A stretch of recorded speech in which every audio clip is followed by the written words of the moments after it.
네, 어젯밤에 발표된 미국의 4월 소비자 물가지수가 예상치보다 높게 나오면서 큰 충격을 주고 있습니다. 미국의 인플레이션과 테이퍼링 우려에 특히나 우리나라 증시가 가장 취약할 것이다라는 평가가 나오고 있는데요. 한 달 전에 대부분 증권사들은 외국인 자금이 본격적으로 유입되면서 코스피 지수가 4,000선까지 도달할 수 있다. 이런 긍정적인 전망을 내놓기도 했지만 실제로 결과를 놓고 보자면 8조 원 규모가 이탈한 것으로 확인되면서 향방에 대한 궁금증이 많아지고 있는 상황입니다. 오늘은 앞으로의 전망에 대해서 자세한 논의 나눠볼 텐데요. 한국경제신문의 한상춘 논설위원 나오셨습니다. 안녕하십니까? 네, 안녕하십니까? 4월 고용 통계를 놓고 말이 많았는데 결국에는 인플레이션 문제가 미국 증시를 덮치고 있습니다. 어제에 이어서 오늘도 큰 폭으로 하락하지 않았습니까? 네, 어제 그 느닷없이 그 까나리아라는 네. 이렇게 해서 까나리아 새죠. 한강 속의 까나리아. 네, 그래서 네. 인플레에 대한 어떤 전조 굉장히 이렇게 됐다 하는데요. 그런 말씀을 드렸는데 어제 그 국내 증시가 인플레 공표 때문에 많이 떨어졌죠. 일부 사람들이 그 주가가 올라갈 것이다 하는 이런 진단도 있었습니다는 주가가 의외로 큰 폭으로 떨어졌다. 오늘 비교적 큰 폭으로 떨어졌죠. 어제. 그 이어서 가장 관심이 되는 것이 요 인플레 지표의 발원지가 지금 미국이기 때문에 미국의 그 4월 물가 지표가 어떻게 나오느냐 이것이 관심이 됐었습니다. 근데 이제 우리 캐스터분께서 이제 다들 정확하게 발빠르게 그 전해드렸습니다는 오늘 그 미국의 물가 지표가 발표하고 미국 증시를 거의 그 잠을 자지 않고 지켜봐서 아침에 좀 발음이 좀 이상하게 되는 것을 시청자 여러분께 양해를 좀 부탁드리겠습니다. 그 중에 이제 특이한 점, 왜 물가의 심리를 좀 이렇게 증폭했을까 하는 네. 이 측면을 좀 말씀드리겠습니다. 일단 물가는 이 타겟 레이트이기 때문에 전월비보다는 전년 동월비를 봐야 된다. 근데 작년에 너무 물가가 떨어지게 기저효과를 보려면 기저효과 부분에서 얼만큼 더 이렇게 물가가 올라갔을까 일단 전월비도 봐야 된다 이렇게 보시됐습니다. 그런 과정에서 CPI 이제 우리 캐스터분께서 말씀해 주셨습니다. 4.2%죠. 이건 예상치를 뭐 월등히 웃돌았을 뿐만 아니라 2008년 9월 요건 이제 서프라임 모기지 사태 직후입니다. 이 이후에 최고치다 이렇게 나오고 있고요. 전월비도 당초에는 0.2% 내지는 0.3% 그리고 미국에서 보면 의미가 없다 하는 지표에서 보면 전월비 한 0.2% 정도 밑으로 보면 의미가 없다 이렇게 했는데요. 이 0.2, 0.3% 넘으면 프로블럼, 문제가 있다 이렇게 얘기를 하는 시각이었었거든요. 근데 이게 0.8% 나왔습니다. 그리고 2009년 9월 이게 무슨 사태인지 전에가 아시죠? 리먼 브러더스 사태 이후에 네. 최고치로 나왔습니다. 아주 굵직굵직한 서프라임 리먼 브러더스 사태. 그다음에 이제 통화 정책의 잣대가 되는 근원 CPI를 보겠습니다. 전월비 전년 동월비 3%입니다. 이건 96년 아시아 마터 위기가 됐을 때 이때 이후에 최고치입니다. 그리고 근원 CPI 0.9%는 82년 9월 제2차 얼쇼크 이후에 최고치입니다. 그러다 보니까 단순히 예상치를 벗어나온 것뿐만 아니라 이렇게 중요한 굵직굵직한 사건 이거에 대비해서 사실상 나오는 거거든요. 일부에서 이렇게 이 항공 관련된 이런 물가가 올랐다 하는데요. 미국의 소비자 물가 상승률에서는 가격의 상승뿐만 아니라 가중치를 봐야 됩니다. 가중치를 봐야 되는데요. 아시겠습니다는 이번에 그 가격 상승폭이 컸던 이런 종목은 가중치가 굉장히 적습니다. 네. 그래서 이 소비자 물가 부분에 급등시키는 이런 쪽에 상승률을 보면 높지만 가중치로는 적습니다. 우리나라 같은 경우에도 CPI가 국민들 입장에서는 왜 이거 한국은행에서 CPI를 발표하면 우리 국민들 입장에서는 왜 이렇게 집값이 뭐 10% 20% 뛰는데 저 물가는 저렇게 안정돼 있을까 하는 측면에서는 우리가 CPI 산정할 때 전수조사를 할 수가 없습니다. 저희들이 이제 한국은행에 대해서 이렇게 물가 지표가 워낙 통화 지표의 물가 안정이기 때문에 이거 보면 전수조사를 할 수 없습니다. 품목별로 표본 샘플링을 하거든요. 그런데 사실 그 국민 입장에서 가장 민감한 쪽에 가중치를 둬야 됩니다. 그래야지 지표 물가, 체감 물가 간의 괴리가 없는 거거든요. 네. 근데 이제 우리 국민들 입장에서는 집값 문제가 가장 중요하지 않습니까? 근데 집값의 가중치는 적거든요. 그러다 보니까 전 앵커가 예를 들어서 사는 집이 네. 아버님과 같이 사시는 분이 집값은 10%인데 소비자 물가는 2% 떨어졌단 말이에요. 이런 문제를 한번 같이 봐야 된다는 네. 걸 말씀을 드리는데요. 어찌됐든 이런 굵직굵직한 사건, 그다음에 고용 통계서부터 우리가 미스매치 때문에 올라갔다. 이게 부진한 게 아니다. 금융 완화가 지속되는 게 아니다 하는 측면이 계속해서 진단되었습니다는 결과적으로 월가에서는 이 아이 까나리요. 아이는 인플레의 아이야. 까나리아는 죽었다 하는 네. 이 표현으로 사실 오늘 주가가 비교적 큰 폭으로 떨어졌다고 보겠습니다. 그리고 장기채에 해당되는 부분을 보겠습니다. 인플레의 지속 여부를 보는 것이 이제 장기채 금리인데요.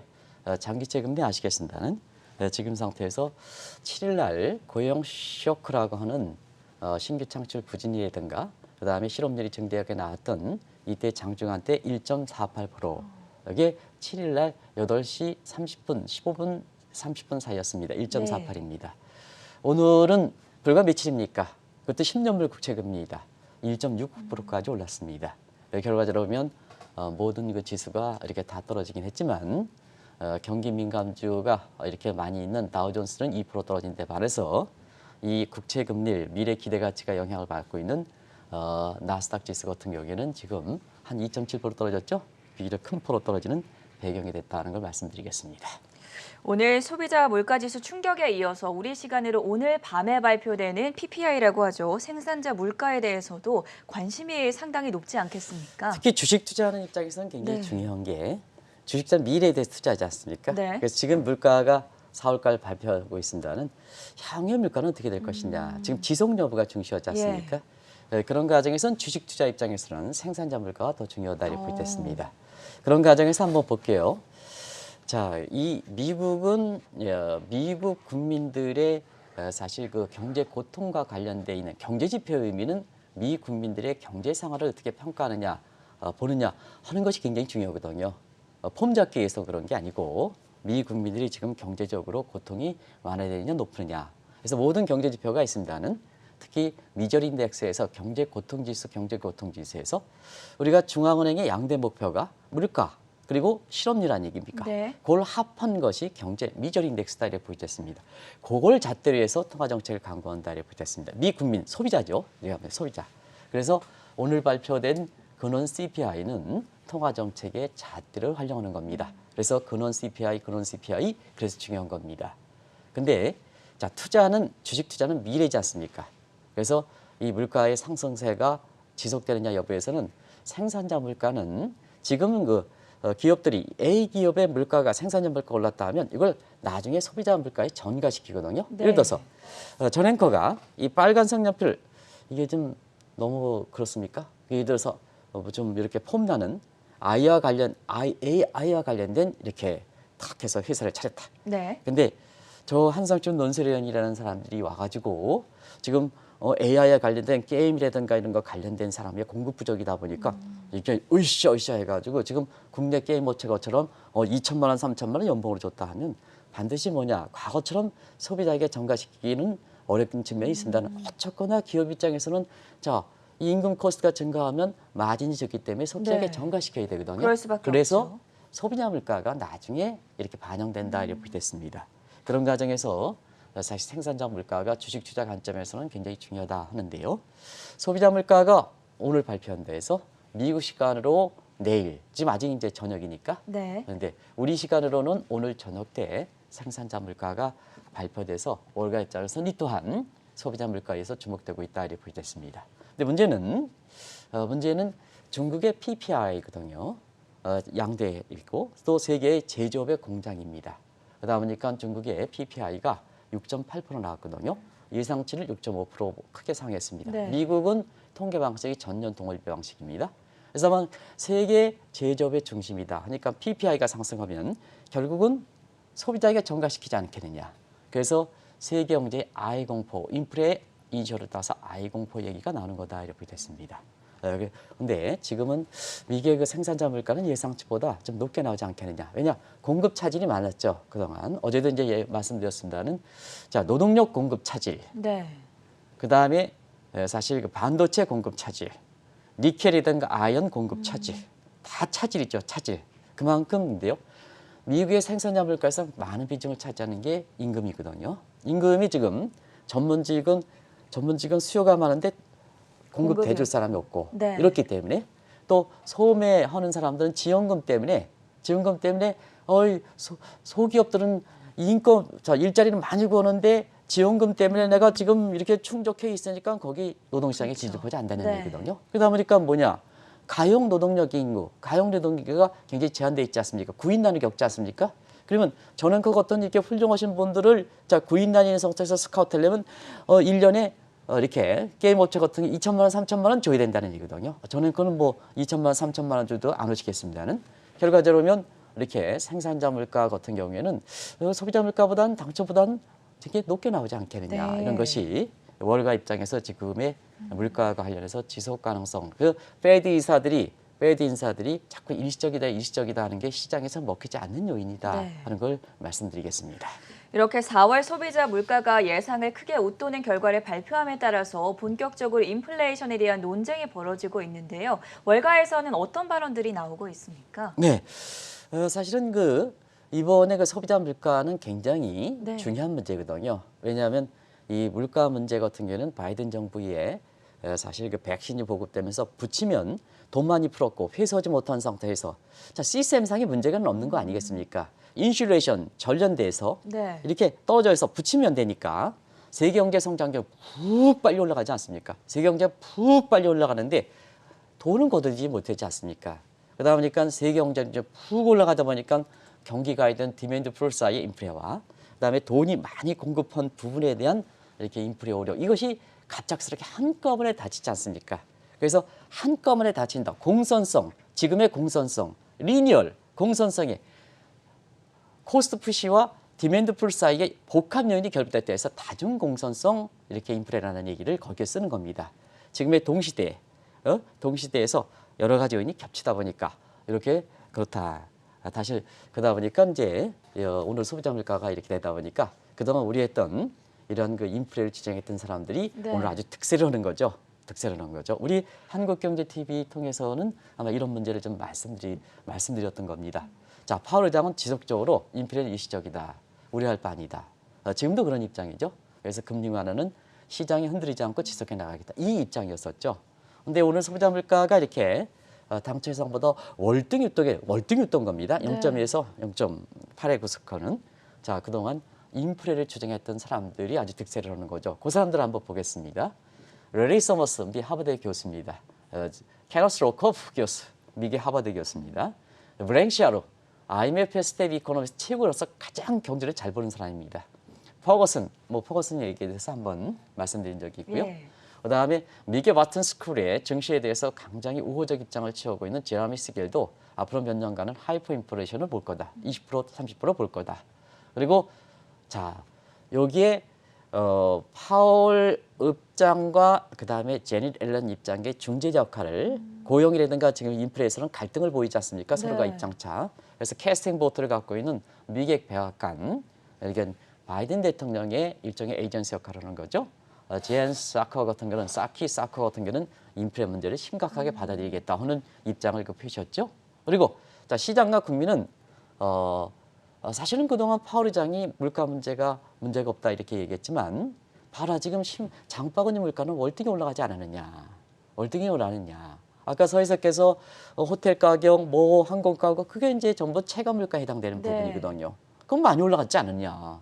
그러다 보니까 지금 오늘 발표됐던 소비자 물가 상승률보다 국민들이 느끼는 체감 물가, 시장에서 느끼는 체감 물가는 더 크다는 얘기거든요. 그러다 보니까 자꾸 파월과 페드의 인사들이 자꾸 무슨 지금 일제 합창하지 않습니까? 일시적이다 하지만 시장에서 먹히지 않는 요인이다. 그게 주가가 오늘만 떨어졌습니까? 어제 같은 경우에는 국내 코스피 지수가 많이 올라간다 하지만 주가가 아주 떨어진 것도 그 원인에 있어서 인도도 따지고 대만도 따집니다는 사실상 궁극적으로 오면 물가 문제 때문에 그렇거든요. 사실 인도라든가 중국 같은 경우에도 세계 제조업의 중심지 역할을 하는 중국의 PPI가 굉장히 높게 나옴에 따라서 결국 세계 가치 사슬의 중심지인 중국에서 PPI가 올라갔다는 것은 가치 사슬에 문제가 있다는 의미거든요. 네. 그러다 보니까 거기에 연결선을 본 인도라든가 대만, 한국도 같이 영향을 받는 거거든요. 이렇게 근원적인 측면에서 보면은 결국 물가 때문에 그렇다 이렇게 보시겠습니다. 오늘 물가지표가 높게 나옴에 따라서 그동안 강세론을 주장했던 낙관론자들이 핑계거리를 찾기 위해 월가에서 이제 2, 3%의 인플레이션은 오히려 좋을 수도 있다. 종목별 선별을 할 시기다. 이렇게 강조하고 나섰는데요. 이른바 착한 인플레이션에 대해서는 어떻게 보십니까? 네, 어제 공교롭게도 우리가 이 방송을 통해서 착한 인플레, 네. 그다음 나쁜 인플레를 얘기해 드린 것 같아요. 근데 오늘 소비자 물가가 이렇게 발표하고 나서 지금 이제 전 앵커 말씀하신 대로 물가가 2에서 3%는 증시에 좋다 네. 하는 소위 착한 인플레를 이렇게 나와서 공교롭게도 사실 어제 진단했던 내용이 미국의 월가에서 뒤늦게 이렇게 논쟁이 되고 있는데요. 인플레는 뭐 아시겠습니다. 인플레는 사실 경제라든가 증시 입장에서 나쁜 겁니다. 뭐 어쨌거나 그 나쁜 겁니다. 인플레는 더더구나 지금 작년처럼 물가 돈이 많이 푼 상태에서 인플레 우려된다는 것은 결과적으로 지금 뭐 테이퍼링의 추진하냐 아니냐 언제 시기하고 관계없이 테이퍼링이 그만큼 다가오고 있다는 얘기입니다. 네. 그 테이퍼링 추진 시기는 내가 결정하는 게 아니라 또 많은 사람이 예상 결정을 하는 게 FOMC 멤버들이 결정하는 거죠. 정책 결정 사항이기 때문에 우리가 구체적 시기에 9월달, 10월달이다 이렇게 예상하는 것은 사실 그렇게 명확하게 예상하는 것은 바람직스럽지 않다는 걸 말씀드리겠습니다. 투자자 입장에선 다가오면 대비하면 됩니다. 다가오면 체감적으로 더 다가오면 대비하는 겁니다. 근데 사실은 어제도 이렇게 전일의 미국의 주가가 이렇게 떨어진 상태에서 국내 코스피가 강하게 올라간다. 그건 개인적 견해고 사실 일반 투자자 입장에서 이렇게 보면 그냥 큰 흐름이 닥치면 다가오면 그게 언제 시기가 되느냐 그건 정책 결정 사항이 하는 거죠. 네. 그 정책 결정 사항이 훌륭한 사람들이지 않습니까? 훌륭한 사람. 우리가 앨런의 발언에 대해서 금리 인상 실수다 이렇게 해서 유튜브의 진행자라든가 이렇게 방송에 진행하는 사람 그 사람들도 월등히 훌륭하죠. 왜 그 사람들이 평가합니까? 닥친다는 얘기죠. 닥치면 미리 대비하는 건 된다는 것을 말씀드리겠습니다. 그런 과정에서 인플레는 일단은 나쁜 거다 하는 것을 말씀드리겠습니다. 그런 측면에서 지금 고가 인플레이기 때문에 반도체, 제철, 노동요금 이 코스트푸시다. 코스트푸시는 나쁜 인플레다. 이건 뭐 무조건 나쁜 인플레입니다. 왜 그럴까? 코스트푸시 이유는 매출 획득이 비용이지 않습니까? 코스트푸시는 비용 상승 인플레이기 때문에 전통적 재지비일수록 수익을 감소시킨다는 얘기입니다. 네. 그래서 증시 입장에서는 나쁜 인플레다. 이거는. 근데 논란이 됐던 것은 디맨드 풀 인플레이션입니다. 이거는 이제 경기가 과열되면 물가가 올라가는 부분입니다. 그런데 이때 있어서는 항상 이렇게 되는 게 최근에 2에서 3% 오늘 물가 지표가 나오는 것은 물가는 이렇게 디맨드 풀 사이의 물가는 이렇게 물론 공급 쪽도 있습니다는 크게 속도에 따라서 세 가지로 분류한다. 아시겠습니다는 완만하게 2에서 3% 올라가는 마일드 인플레이션이다. 이건 좋습니다. 이게 착한 인플레가 될 수 있습니다. 그런데 지금 경기가 어떤 시점이 있느냐 하는 거죠. 경기가 정점으로 치달을수록 이게 디맨드 풀 사이 인플레이션은 굉장히 나쁜 인플레가 된다 이렇게 보시면 되겠습니다. 그래서 초기 단계의 요 인플레에서는 디맨드 풀 사이 인플레에서는 착한 인플레가 되지만 결과적으로는 나쁜 인플레이션이 된다. 그러면 요 순간에 나타나는 마일드 인플레이션 이런 걸 가지고 그동안 금리 완화가 지속됩니다. 고용 쇼크 이렇게 나오더라도 금리 완화가 지속됩니다. 해서 주식을 줍줍줍줍 했고 4천일에 간다 하는 시각에서 주식을 사는 사람과 네. 그다음에 그때그때 주식이 낮고 왔다 올라갈 수 있죠. 그러나 정보가 좀 이렇게 아무래도 위금과 기관한테 스마트한 개인 투자자 입장에서 많습니다는 테이퍼링이 다가온다. 그건 언제인지 모르겠습니다. 근데 점점 다가오지 않습니까? 그러면 개인 투자자 입장에서는 미리 대비하는 게 좋다 하는 이런 각도에서 방송을 이렇게 네. 미리 진단한다 이렇게 보시면 되겠습니다. 상황이 이렇다 보니까 미국의 경우에는 다음 달 6월로 예정된 연준 회의에서 어떤 스탠스를 취할 것인가 이 부분에 대해서 가장 관심이 높지 않겠습니까? 네, 사실은 미국의 연준 인사들이 네. 인플레는 일시적이다 이렇게 하면서 오늘 물가 지표가 발표하고 나서 스탠스에 많이 좀 변화가 있습니다. 네. 아까도 우리 박원 캐스터께서 잘 지적해 주셨습니다는 오늘 연준 인사의 발언에서 이렇게 보면 아직까지는 붙습니다. 과거에는 인플레가 이제 이렇게 나오면 예. 우려할 바 아니다 하는데 아직까지는 인플레가 우려할 바 아니다. 근데 변화가 있으면 조치를 취할 때다. 네. 이렇게 뉘앙스가 변하고 있습니다. 이런 점을 좀 잘 보실 필요가 있다 이렇게 보셨습니다. 그러다 보니까 사실 지금 다음 회의가 6월이죠. 그렇죠. 페드 회의에서 지금의 인플레는 일시적 은어가 아니다. 그래서 금융 완화는 2023년까지 지속될 것이다. 이런 입장을 취했던 페드라든가 그 다음에 파월 의장이 어떤 입장을 보일 것과 굉장히 관심이 되고 있다고 보겠습니다. 그런 측면에서 지금 사실은 테이퍼링이라는 얘기를 하지 않지만 대선 충당 비용을 많이 싼 테든가 우리가 보면 이제 빌황 문제 때문에 아케코스발에서 커머셜 뱅크는 미국 같은 경우는 이제 사실 그 증권사와 구별이 안 돼서 인베스트 뱅크 이렇게 해서 대선 충당을 많이 했습니다는 네. 그 대선 충당을 싼 것도 일종의 테이퍼링에 해당되거든요. 그게 콰이자의 테이퍼링이라는 표현을 썼죠. 그리고 우리가 초과지급금 비율, 은행에서 초과지급금 비율 이것도 일종의 준 테이퍼링에 해당됩니다. 이게 조치는 지금 벌써 나오고 있습니다. 그런 과정에서 이제 6월에서 보면 자 작년 9월부터 평균 물가제 도입했을 때 오퍼레이션 트위스트액이 굉장히 많이 나왔지 않습니까? 네. 오퍼레이션 트위스트 뭐 다들 아실 겁니다. 자 이번에 소비자 물가 지표가 발표하고 나서 당초 예상 부지를 월등히 웃도다 보니까 스탠스가 변하고 있다. 스탠스가 변하고 있으니까 동원할 수 있는 수단도 변한다 이렇게 보겠습니다. 페드의 의사들의 스탠스가 변하면 동원할 수 있는 거론될 수 있는 수단도 변하는 거다. 그래서 오늘 그 소비자 물가가 발표하고 난 이후에 예상치를 웃돔에 따라서 자 그동안 준 테이퍼링에 해당되는 대선 충당 비율, 초과지급금 비율 이런 조치에 이어서 오퍼레이션 트위스트 얘기한다 이렇게 됐습니다. 그러면 오퍼레이션 트위스트는 금융 완화와 그 위에 추진되는 출구 전략의 사이에 어떤 의미를 갖고 있을까 하는 것을 좀 보겠습니다. 자 작년에 3월 달에 코로나 사태를 맞으면서 페드가 무제한 정급 본드까지 매입하려 무제한 취했습니다. 네. 그러면 이제 여기까지 지금 진행되는 거죠. 이거 파울이라든가 페드 입장에서 여기까지 이렇게 진행되는 거죠. 근데 지금 경제가 얼마나 많이 올랐습니까? 저 작년 3월 달에 코로나 직후에 정책을 계속해서 하는 게 문제라는 얘기입니다. 국민들은 이미 물가를 우려하고 지표는 좋아지고 있는데 네. 왜 고집스럽게 무제한 정책을 이렇게 하느냐 하는 입장이거든요. 그런 측면에서 순서를 보면 자 금융위기 이후에는 10년, 12년 전에는 지금보다 돈을 그렇게 많이 풀지도 않았는데요.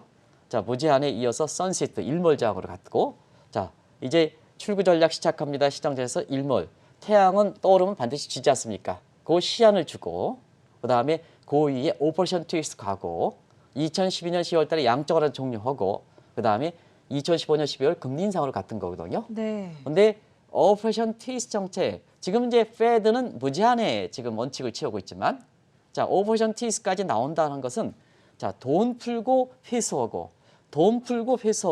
임계점이라는 얘기입니다. 그만큼 페드 인사들이 인플레가 그렇지만 자 조치가 필요할 때다. 오늘 그 스탠스가 변한 데 이어서 그러면 조치가 필요할 때 그 무슨 조치냐 할 때는 지금까지 거론됐던 대선 충당금 쌓는 거 이건 이미 싸고 있죠.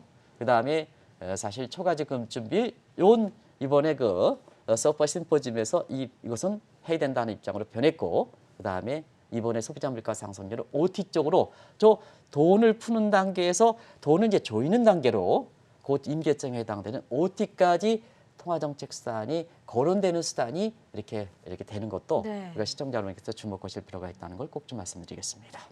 4월 고용 통계에 이어서 물가 통계까지 발표가 됐습니다. 앞으로 월가에서는 이에 따라 파월과 페드는 무시하고 오히려 옐런 재무부 장관의 입을 주목하라 이런 이야기가 나온다고 하던데요. 어떻게 보십니까? 결국은 이제 고용 통계 해프닝 뭐 이렇게 해서 앨런의 실수다, 금리 인상 발언 실수다 하니까 네. 우리 방송에서 이렇게 보면 앨런을 뭐 개인적으로 옹호하는 건 아니더라도 이만큼 경륜과 전문적인 학식을 갖고 있는 사람이 어떠냐. 일개 그 방송 진행자가 금리 인상 실수다 이렇게 얘기하는 건 그래서 금융 완화가 지속되니까 주가는 세게 올라간다 이렇게 얘기하는 게 얼만큼 잘못되어 있는가 하는 것은 이렇게 알 수가 있다고 보겠습니다. 고용 통계는 결과적으로 보면 경기 둔화 내지는 금융 완화 이렇게 가는 게 아니라 네. 결국 공급 차질에서 빚어졌다. 버틀렉 현상이 됐다 하는 것을 입장이기 때문에 자 지금 버틀렉이니까 이렇게 보편적 통화 정책을 쓰는 파월 의장이든가 페드에서는 역할이 이제 다 했던 거죠. 자 실업률이 14%에서 6% 가는 거는 돈만 뿌려대면 갔었습니다. 네. 근데 지금은 이제 병목 현상을 세부적으로 풀어야 돼. 파인 튜닝 해야 되지 않습니까? 이건 재정의 역할이다 이렇게 보겠습니다. 그래서 앨런이 더 중시된다 하는 것을 말씀드리고요. 인플레 문제도 그렇습니다. 인플레 문제도 지금 상태에서 이렇게 보면 통화보다는 지금은 재정 사이드가 굉장히 중요하다 이렇게 보시면 됐습니다. 그래서 재정 사이드에서도 오늘 그 얘기가 나왔습니다는 1조 9천 인프라에 사실 4조 6조 가깝게 그래서 일반적으로 보면 이걸 적자 국채를 발행해서 하면 안 된다. 그래서 증세 쪽으로 간 겁니다. 증세 쪽으로 간 겁니다. 네. 그래서 인플레 문제를 생각해서 증세 쪽으로 가는 스타일에서 앨런이 파인 투닝하는 역할이 굉장히 중요했다 이렇게 보시겠습니다. 그래서 월가 입장 이렇게 보면요, 월가 입장에서는 결과적으로 고용 통계 이후에 또 이 고용 통계 관련해서도 그 파월 의장은 2002에서 3년 동안 달성하기 어렵다는 거 아니겠습니까? 네. 물가도 일시적 현상이지 않습니까? 그러면 금융 완화는 지속되어야 된다는 거 아니겠습니까? 근데 제니 렐런은 고용 문제는 내년에 일자리 창출이다. 실제로 그렇게 나왔고요. 고용 나왔고요. 일자리 붐 있지 않습니까? 전문직 일자리 붐. 근데 공급할 사람이 없다.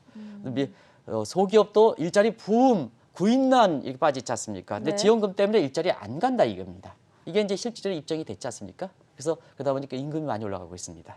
그리고 반도체 공급 이렇게 쭉 차질이다 보니까 결과적으로 이렇게 보면은 그 앨런의 입장이 결국은 정확해진다는 게 아닌가 하는 쪽으로 오늘 페드의 양대 목표와 관련해서 고용 통계 지난주 이후부터 그다음에 이번 주에 물가 통계 거쳐서 아직 생산자 물가가 나오긴 합니다.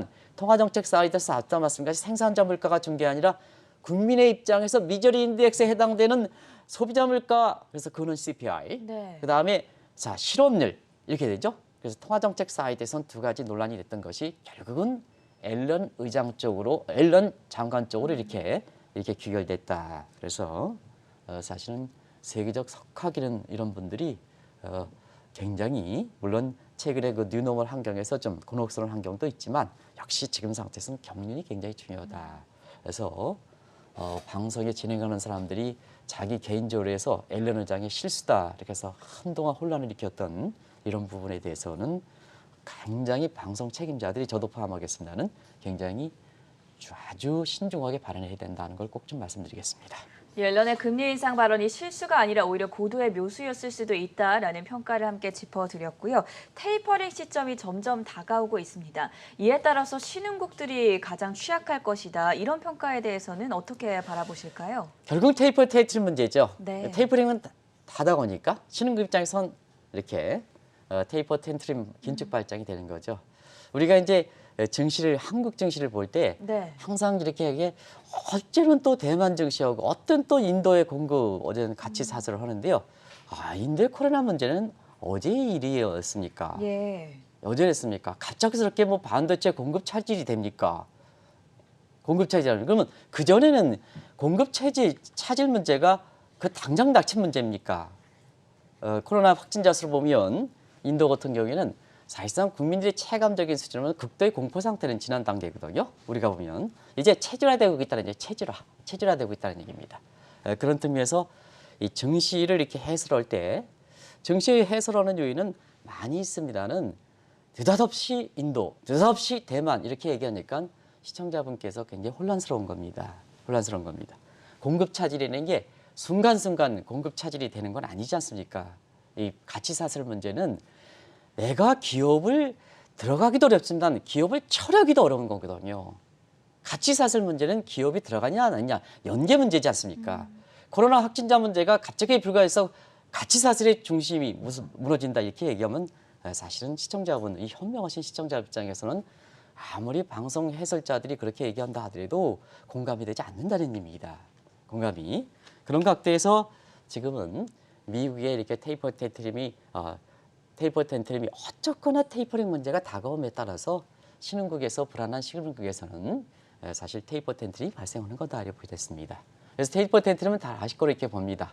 그리고 앞서 말씀드린 같이 지금의 소비자 물가 문제가 전부 2008년, 2009년, 1996년 이렇게 해서 1980년 꼭 위기라든가 이런 중요한 사건이 있고 나서 최고치다 하는 월가의 이미지를 보는 그 각도가 왜 그러냐 하면 바로 신흥국 입장에서는 테이퍼링이 다가오니까 테이퍼 텐트 문제가 된다는 얘기입니다. 네. 그동안 테이퍼 텐트 문제에 대해서 많이 말씀드렸죠. 그래서 짧게 보겠습니다.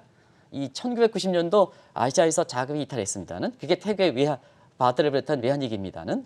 자, 그냥 짧게 금리위기로 보겠습니다. 2013년 버냉키 회장 그렇죠. 이렇게 2015년 미국의 금리 인상, 2018년 트럼프 대통령의 문제. 그래서 트럼프 텐트럼이라 하죠. 이런 문제가 됐습니다. 자, 신흥국에서 자금이 이탈한 문제는 이게 뭐 한순간의 문제냐. 이미 우리 그 미국의 금리 인상 문제, 인플레 문제는 올해 2월 달서부터 불거졌던 문제거든요. 이 방송을 통해서 계속해서 지적되어 있었습니다는. 그 위에 계속해서 지금의 신흥국에서 보면 일평균입니다. 그때 기복이 있긴 합니다. 일평균 3억 달러씩 이탈되고 있다 이렇게 보겠습니다. 그러다 보니까 취약 신흥국에 해당되는 브라질과 터키는 금리 인상으로 되어 있죠. 그러다 보니까 지금 비시어스 악순환에 빠지고 있다 이렇게 보겠습니다. 이자 이탈, 금리를 막니까 이거 잘못된 대응입니다. 우리가 지금은 이제 이렇게 역사라든가 이런 걸 해서 사실 한반도의 한국 경제 미래에 대해서 굉장히 이렇게 연구를 많이 하시는 김석동 이렇게 외환위기 당시에 굉장히 위기 대처에 굉장히 훌륭한 역할을 하신 분이 있습니다. 그분이 농협경제연구소에서 사실 외자가 이탈할 때는 금리 인상으로 맞대응하는 게 아니라 외환 보호를 충분히 쌓아야 된다는 입장으로 아주 정확한 지적이십니다. 그래서 위기 파이터는 위기 상황에서는 꼭 이분에게 지적하는 거거든요. 그래서 외자 이탈에서는 금리 인상으로 대응할 때는 저 브라질과 터키가 금리 인상으로 될 때는 경기 침체를 불러온다. 네. 비시어스 사이클, 비시어스 정확히 얘기하면 비시어스 스파이럴. 그러니까 악으로 스파이럴. 자꾸 나사가 돌리면 어떻습니까? 이런 스파이럴 상태에 빠진다는 얘기입니다. 그래서 지금 상태에서는 전체 큰 그림에서 자 금융 완화에서 신흥국에 돈 들어왔다가 지금 이제 미국에서 보면 어찌됐든 테이퍼 트리트먼트 다가오니까 미리 투자 입장에서는 선제적으로 돼야 되니까 자금이 빠져나간다 이렇게 보시면 되겠습니다. 코스피 지수 박스권에서 탈피할 것으로 긍정적인 전망을 했던 증권사들이 당혹스러워하지 않을까 싶습니다. 외국인 자금이 대거 이탈하는 현상이 나타나고 있는데 이 부분까지 짚어주시죠. 네, 우리도 이제 사실 그 미국 자본 문제 관련해서는 증권사 다 그렇지는 않습니다는 일부 그 증권사가 지난 우리 방송을 한번 뒤집어 봤더니 4월 10일 날 방송했더라고요. 네. 4월 10일부터 일부 증권사가 외국 자본이 본격 들어온다. 그래서 1월부터 진행되는 박스권에서 탈피한다. 그래서 박스권 탈피는 주도는 외국인이 한다. 그래서 그 증권사가 내놓은 이렇게 그 코스피 전망치가 3,600대 중반이었습니다. 그런데 우리가 이 방송을 통해서는 그렇지 않습니다. 만약에 다 박스권을 탈피한다면 개인들이 동학개미분들이 합니다. 실제로 동학개미분들이 역할이 컸었고요. 근데 이달 들어서는 느닷없이 MSCI 선진국 지수 문제가 나왔단 말이에요. 네. 물론 그 연구기관에서는 건의 차원에서 세운 건데요. 이 증시에 해설하는 사람들 유튜브 방송에서는 느닷없이 그냥 최대 61조까지 들어온다 해서 4천까지 도달한다 하는 입장에서 엊그제까지 얘기했었죠. 이 또한 시청자분한테 MSCI 선진국 지수 같은 경우에는 지금 우리나라가 2015년, 2008년에 선진국 예비 워치리스트 들어갔다가 2015년에 탈락이 돼서 사실 신흥국에 있다. 그런데 한번 탈락한 건 낙인 효과이기 때문에 일단은 신흥국으로 바로 들어가는 게 아니라 선진국의 예비 명단부터 들어가야 된다. 그게 굉장히 힘든 얘기입니다. 한번 신용도가 떨어지면 굉장히 힘든 얘기입니다 하는 입장이었는데요. 느닷없이 이것이 유튜브 방송이라든가 이런 걸 통해서 지수가 엊그제까지 4천 도달한다 하는 시각으로 됐던 겁니다. 근데 실제로 한번 미국 자본이 보겠습니다. 한국에서 지금 그 때를 기해서 아마 10일 날 이렇게 온대요. 19일까지 되고 10일이 아마 무슨 휴일이었던 것 같아요. 그래가지고 외국 자본들이 이렇게 11일 이후서부터 이제 추계를 보면 꼭 한 달이 됐죠. 네. 지금 이제 꼭 한 달이 됐는데 한 달간 코스피 지수상에서 7조 원이 빠졌습니다. 한 달 만에. 들어온다는 외국인들이 한 달 만에 7조 원이 빠졌습니다. 코스닥에서 1조 원이 빠졌습니다. 무려 한 달 만에 외국 자본이 본격적으로 들어온다 하는 입장에서 사실 한 달 만에 8조 원이 빠졌거든요. 코스피 코스닥. 그래서 한 번 정도는 이렇게 현명하신 시청자분이 오히려 일부 증권사이긴 하지만 그런 젊은 애널리스트라든가 이런 측면에서 다 훌륭합니다는 오랫동안 경륜이 있어야 된다는 걸 말씀드리겠습니다. 그래서 CNBC 방송이라든가 이런 데에는 참 오랫동안 경륜 있는 사람들이 방송을 좀 제가 저를 옹호하는 건 아니고요. 그런 쪽으로 이렇게 많이 된다 이렇게 네. 됐습니다. 그래서 항상 시청자분과 교감, 그다음에 투자자 고객과의 공감을 통해서 내가 이렇게 지표상으로 훌륭한 젊은 애널리스트들이 공부하시고 저보다 훌륭한 공부하시고 단순히 지표상으로 때리지 마시고 경제가 많이 변했잖아요. 네. 변했잖아요. 그래서 특히 고객, 증권사 같은 경우 고객의 입장, 그다음에 우리 방송 입장, 시청자 입장의 교감을 통해서 내가 우월적지가 아니라 공감된 상태에서 이런 문제도 예상치를 내놔야 된다는 꼭 좀 말씀드리겠습니다. 그럼 앞으로 자 외국인 자금이 들어올까 하는 측면에서는 그 뭐 간단하죠. 매력이 있습니까 우리나라? 한번 보겠습니다. 자 펀더멘탈 측면에서 미국이 성장 6.5%, 그다음에 한국이 올해 성장률입니다. 6.5%. 네.